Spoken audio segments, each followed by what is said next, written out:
Assalamualaikum warahmatullahi wabarakatuh. Hari ini saya akan membahas mengenai pertandingan antara Manchester United melawan Arsenal ya, dengan skor 0-1 untuk kemenangan Arsenal ya. Di laga ini tuh keduanya bermain menurut saya sangat membosankan karena sirkulasi bolanya itu lambat banget pokoknya ya, sampai kata banget itu muncul ya, karena bener-bener aliran bolanya itu cenderung safe.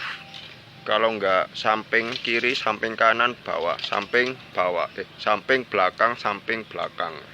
Jadi umpan ke depan tuh jarang banget, terutama MU. Apa yang menjadi masalah kedua tim dan keuntungan dan kelebihan kedua tim, juga kekurangannya akan saya bahas ya. Jadi pada laga kemarin itu saya melihatnya di wifi tetangga saya, jam bermainnya itu setengah 12 ya. Jadi sepak bola itu durasinya 2 jam kalau di live di televisi ya. Atau saya kemarin tuh streaming ya pakai handphone ya, karena laptop saya lagi ngeheng. Awah gelap. Jadi laga itu setengah 12 bermain pukul Indonesia. Jadi kalau 2 jam selesainya setengah 2 ya. Oke, langsung saja ya. Jadi di laga kemarin itu MU bermain seperti biasa, menggunakan formasi yang mirip kayak ngelawan siapa ya, Leipzig ya, 4-4-2, tapi gelandangnya pakai tipe diamond dengan 4-4-2, tidak pakai sayap tapi ditumpuk di tengah. Sementara Arsenal itu menggunakan formasi 3-4-3 setelah sebelumnya menggunakan formasi 4-3-3. Karena 4-3-3 itu gagal karena kalah melawan Leicester, akhirnya di laga ini dia ngerubah pakai 3-4-3 yang sebelumnya itu sukses ya diterapkan. Dan Arsenal pada laga ini tuh bermainnya mainnya tuh safe banget ya. Jadi kayak pergerakan pemain itu udah ada jalurnya sendiri-sendiri. Back kanan overlap lurus, back kiri overlap lurus, terus dua gelandang tengahnya Elneny dan Partey itu mengcover belakang depan. Strikernya juga pergerakannya tuh ya kayak kereta api, udah ada jalurnya lurus gitu terus. Jadi nggak ada kayak inovasi pergerakan tuh, nggak ada, monoton. Makanya serangan Arsenal tuh udah dibaca ya. Jadi untungnya nih lawannya MU ini lagi udah hancur dah MU itu.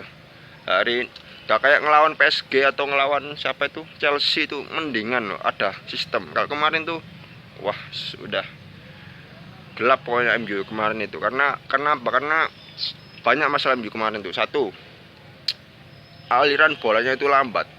Jadi untuk bermain dengan formasi 4-4-2 diamond ya, aliran bola itu harus cepet banget. Kenapa? Karena kita nggak memiliki pemain sayap murni ya, karena diamond itu numpuk di tengah. Jadi 3 gelandang jangkar, 1 gelandang serang. Dia pakai Bruno Fernandes ya, tapi kemarin nggak kelihatan ya, semua gelandangnya itu nggak kelihatan kemarin. Padahal Arsenal gelandangnya itu cuma 2, Elneny dan Partey, lawan 4 gelandang MU, Tomine, Fred, satunya Pogba, Bruno, KO semua. Padahal menang jumlah 2 orang loh itu gelandangnya MU, masih kalah juga. Aduh, pusing ya mikirnya itu. Terus jadi kembali lagi ya, kalau main 4-4-2 dengan gelandangnya itu diamond, itu harusnya sirkulasi bolanya itu cepat karena tidak memiliki sayap murni ya, sehingga ruangnya itu sempit. Jadi pasti main bolanya di tengah, muter gitu. Dan strikernya kemarin itu juga pergerakannya itu loh, aduh nggak melebar, jarang melebar loh. Strikernya itu mesti nggak sinkron, satu ngelebar satu ikut ngelebar. Seharusnya itu satu ngelebar satu di tengah, itu satu di striker tengah, satu ngelebar. Nah itu bener. Nah ini enggak, satu ngelebar kanan satu ngelebar kiri. Aduh, enggak sinkron namanya itu. Jaraknya itu terlalu jauh strikernya ya. pertama ya. Jadi aliran bolanya nggak cepet. Aliran bolanya itu lambat banget. Aduh, bingung. Karena 442 loh kok. Ya kalau 442 yang biasa pakai sayap loh. 44 jajar flat datar, ini enggak. Kayak pohon cemara, kayak segitiga loh. Segitiga. Jadi dipenuhin di tengah MU itu, tapi lambat itu. Aduh, kalau jadi saya kalau jadi komentator tuh, aduh, udah kehabisan kata-kata, udah bingung asli ya. Nah, itu pertama ya, di aliran bolanya lambat. Terus kedua ini ini juga Fred sama McTominay ya, sebagai jangkar MU itu enggak jalan ya.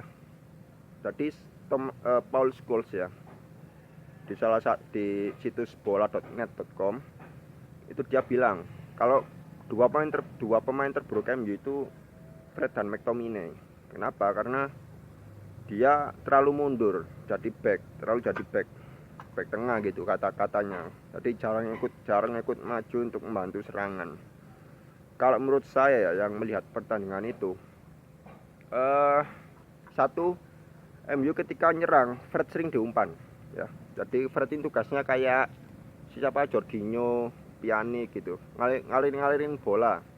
Kan Fred agak stylish gimana gitu ya, biasa orang Brasil ya. Ya, apakah Fred bagus? Lumayan, tapi statis mainnya. Jadi kayak dia dapat bola, gocek dikit, umpan samping, gocek dikit, umpan belakang. Itu juga saya bisa. Yang bener gelandang itu ya, harusnya dia itu kalau nggak ngumpan depan atau ngumpan samping, dia ikut maju. Setelah ngumpan samping dia maju, atau dia umpan depan dia maju juga. Dia enggak, setelah ngumpan diem. Kalau nggak gitu mundur lagi ke belakang, muter-muter. Saya juga bisa kalau itu, gampang. Jadi umpannya itu safe, nggak ada umpan yang beresiko gitu. Itu kalau mau level tinggi itu main itu yang beresiko, nggak safe gitu. Saya juga bisa, sorry aja. Terus McTominay itu ketika MU menyerang nggak dapat bola, kenapa gitu? Apakah ini instruksi Mang Oleh, nggak tahu juga. Seharusnya itu semua pemain tengah itu mendapatkan suplai aliran bola yang benar ya. Jadi kan dibagi dua ya gelandang itu. Jadi Fred di area kemana itu, di area kiri, McTominay di area kanan. Tapi enggak semuanya tuh ketika MU menyerang itu dikontrol Fred. McTominay ketika menyerang nggak dapat bola loh. Waduh, mungkin ini instruksinya Mang Oleh, Mang Oleh, nggak tahu. Selanjutnya jadi McTominay kayak ditugaskan buat mutus serangan, tapi kemarin nggak jalan-jalan banget. Ditambah lagi McTominay itu suka ngedelay tuh. Setelah dapat umpan dia tuh masih giring kontrol. Waduh, lama banget itu. Jadi mainnya tuh statis ya. Waduh. Kalau gini sih saya masih seru Liga 1 loh. Saya bukan benci MU ya, enggak, tapi saya baik MU sama Arsenal kemarin tuh monoton loh. Aduh, masih mending Liga 1 mainnya terbuka, nyerang, ada tawuran supporternya, miso, nah itu masih nggak apa-apa saya. Itu asal ada seru-serunya ya. Kemarin Arsenal MU itu loh, aduh, yang Arsenal mainnya monoton, pergerakan pemainnya mudah kebaca, lah MU malah kayak nggak ada identitasnya MU itu. Mainnya itu pokoknya ngumpan samping, belakang, baru nyerang kalau pemainnya longgar ya kapan majunya kayak gitu. Main itu penuh resiko, tidak perlu menunggu lawan itu lengah, nggak usah ya, kita yang inisiatif untuk melakukan pergerakan baik nyerang atau bertahan. Nah, itu kemarin MU tuh nggak melakukan hal itu. Terus jadi itulah yang membuat MU kemarin nggak itu, terutama aliran bolanya tuh lambat banget sampai pusing saya bahasnya. Terus di sisi Arsenal apakah ada hal yang dapat saya sampaikan? Enggak ada ini. Ini kalau bukan MU mungkin kalau lawannya kayak Liverpool, City, Chelsea mungkin wah kalah Arsenal. Mainnya tuh monoton soalnya. Tapi Arsenal kemarin untungnya tengahnya kuat banget ya. Terutama si Thomas Partey itu. waduh itu bener-bener tank itu kalau di Mobile Legend ya. Itu dia bener-bener ngantam pemainnya MU semua itu, karena pemain MU itu nggak ada yang petarung tengahnya ya, kebanyakannya stylish. Fred, Tomine juga, Pogba apalagi kalau lagi defense males banget. Bruno ya namanya juga kandang serang ya Bruno, saya maklumi lah. MU gak ada Bruno, awah gelap pastinya. Terus Mason Greenwood nggak ada, kemarin cuma giring-giring doang, nggak ada visinya. Rashford itu dipertahankan. Saya bingungnya adalah kenapa Cavani nggak dari awal main. Aduh, masa dari babak kedua. Harusnya Cavani dapat di babak pertama ya. Mungkin dia capek, mungkin nggak apa-apa diganti di babak kedua. Nah ini enggak, di babak kedua baru main ya. Susah adaptasi dia. Pasti kondisinya dia tertekan itu buat nyamakan kedudukan itu kemarin. Waduh, Mangoleh enggak, masih naik turun Mangoleh ini. Apakah karena jadwal padat ya, saya nggak tahu juga. Tapi pasti ya jadwal padat ini semua tim mengalami. Tapi ya sebagai yang terakhir di sesi ini untuk MU, semoga Odading Mangoleh ini, oleh Gunnar Solskjaer ini ya, legenda MU, super sub ya. Menurut saya legenda belum, orang pemain pengganti doang ya. Saya harap MU ganti formasi deh.